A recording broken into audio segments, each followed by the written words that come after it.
Ang Siargao ay isang pulo na hugis patak sa dagat Pilipinas na matatagpuan 196 kilometro timog silangan ng Tacloban.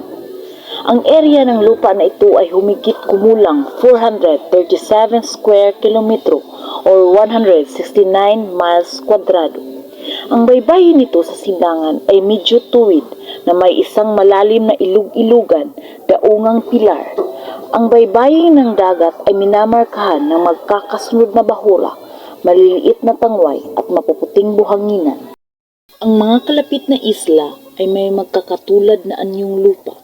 Kilala ang Siargao bilang kabisera ng pagsasurf sa Pilipinas at binuto bilang Best Island in Asia o pinakamagandang isla sa Asia sa 2021 kundi NAS Travelers Readers Awards. Ang pulo ay nasa jurisdiksyon ng lalawigan ng Surigao del Norte at binubuo ng mga munisipalidad ng Burgos, Dapa, Del Carmen, General Luna, San Benito, Pilar, San Isidro at Santa Monica.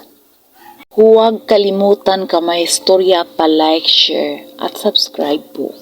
Nagmumula ang pangalan sa salitang Bisaya na Siargao o Salargao or Alagao, isang species ng bakawan na tumutubo sa kapuluan. Unang nasaksihan ng mga Europeo ang pulo ng Siargao noong si Bernardo de la Torre, isang Espanyol na nabigador, ay nakasakay sa karakang San Juan de Letran noong 1543 nang sinubukan niyang bumalik mula sa Bagong Espanya mula sa Sarangani. Iginuhit ito sa mapa sa pangalang Isla de las Palmas, pulo ng Palma sa wikang Kastila. Noong December 16, 2021, tumama ang bagyong Odette sa lugar bilang kategoryang 5 super bagyo. Nasalanta ang pulo at maraming nawasak o nasirang gusali. Naging sanhi ito ng 20 bilyong peso o $400 milyon halaga ng pinsala. Matatagpuan sa pulo ng Siargao ang isa sa mga pinakamalaking reserba ng kagubatan ng bakawan sa Mindanao.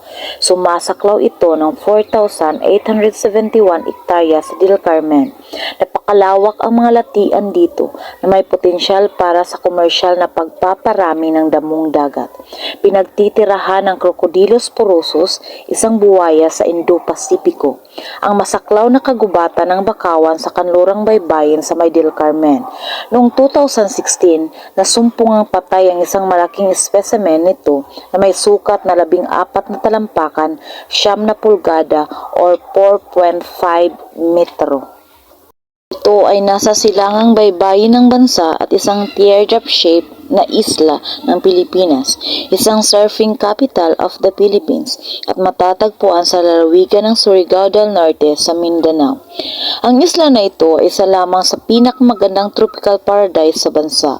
Ito ay isang lugar na para sa mga mahilig sa nature tripping. Maraming pwedeng makikita dito gaya ng lawa, kuweba, mga talon at ektaryang nagtatayugang niyog or palm trees.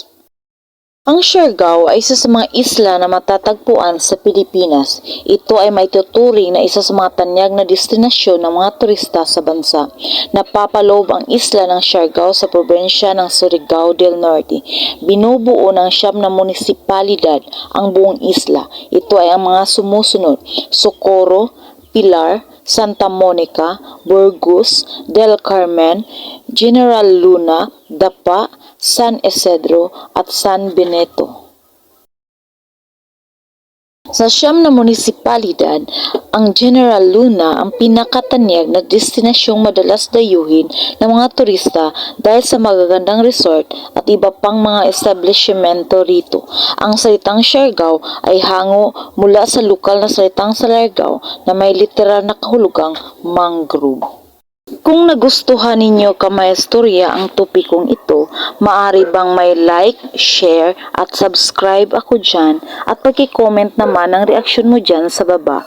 Hanggang sa muli, ingat po tayo palagi. Maraming salamat po.